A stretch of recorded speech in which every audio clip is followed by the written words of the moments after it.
कारण की नुसतं बॉल करतो म्हणतात यावेळेस माझं ती लगान मुवमेंट झालं. लगानमध्ये कसं कचरा ही बॉल मारना ही आहे तुमका, कचरा ही बॉल पे आउट होना ही आहे तुमको, नाही तर पुढची बॉल तर अवघड आहे. मग मी म्हणलं जर आता आपण बॉलला टच करूया आणि काहीतरी करून आउट हे तर कॅच जाईल, नाही तर रनआउट व्हायचं म्हणलं.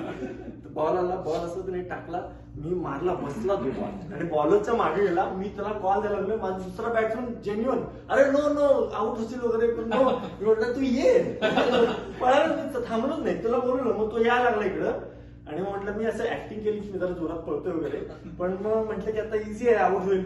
तर ते बॉलर फंबल करायला लागला, बॉल सोडायला लागला. मी म्हटलं अरे एक सिम्पल काम आहे तुझ्याकडं, मी मध्ये थांबलो. म्हटलं आता हा जर मी आउट नाही झालो तर परत कधी चान्स येणार मला माहिती नाही. थांबलो, तो जाऊन बॉल घेऊन आला, त्यांनी उडवली बेल आणि मग मी आउट झालो. आणि मग त्याच्यानंतर वो दिन है और आज का दिन है, क्रिकेट बॅट आपण घेतली. असं 35चा अजून एक म्हणजे साईड इफेक्ट सुरू होतो 35 मध्ये घुसल्यावर, की नावं विसरतात. आणि हे मोस्टली सगळ्यांबरोबर झालं असेल, पण माझं एक्स्ट्रीम लेवल आहे. म्हणजे मला फारच नावं लक्षात राहत नाही. आणि एक माझा चांगला असा मित्र होता, म्हणजे गुड अक्वेंटन्स म्हणतात तशा टाईपमध्ये. एकदा आम्ही त्यांच्या घरी गेलो होतो, ते आमच्या घरी जेवायला आले होते आणि तो आमच्या कंपनीत जॉईन झाला नंतर.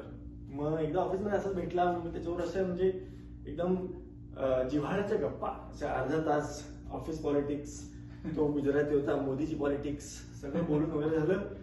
आणि अर्धा घंटा झाला असेल, मग मला अजून एक गुजराती माझा कलिग दिसला, त्याचं नाव होतं कल्पेश. तो राहायचा कॅलगरीमध्ये, इथं आला होता कामानुसार. म्हटलं तुम्ही गुजराती, ही एक गुजराती, म्हटलं आपण ओळख करून दिली त्यांची. तर त्याला मी हात मारली, कल्पेश ये म्हणलं इकडे. कल्पेश आला, मग मी त्याला, आणि एवढं सगळं चाललंय, माझ्या डोक्याला अजून रेकग्नाइज झालेलं नाहीये की या दुसऱ्या माणसाचं नाव मी विसरलोय. तर मग ते कल्पेशला बोललो मी, कल्पेशला म्हणलं अगदी त्याचं डिटेल इंट्रोडक्शन, हा कल्पेश आहे, हा या डिव्हिजन मध्ये काम करतो, तो कॅलगरीमध्ये आहे, इथं आता आलेला आहे, तू पण गुजराती, हा पण गुजराती. म्हटलं इंट्रोडक्शन करून देतो तुमचं, फार सुंदर काम करतो वगैरे, असं वगैरे सगळं झालं. एवढंपर्यंत परत ब्रेनला माझ्या कळलेलं नाही की ह्या माणसाचं नाव तू विसरलेलं आहे.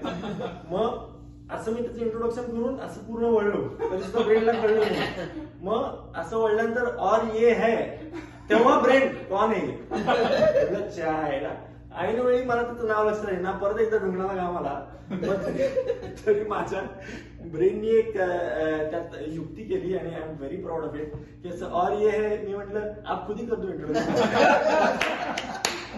I am very proud of it. म्हणजे त्यात लाजेची काय गोष्ट आहे, काहीतरी डोक्याचा उपयोग झालेला आहे.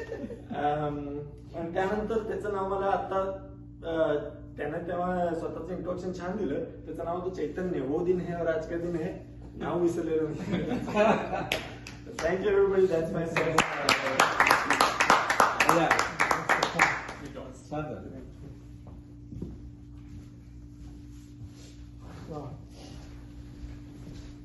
बस.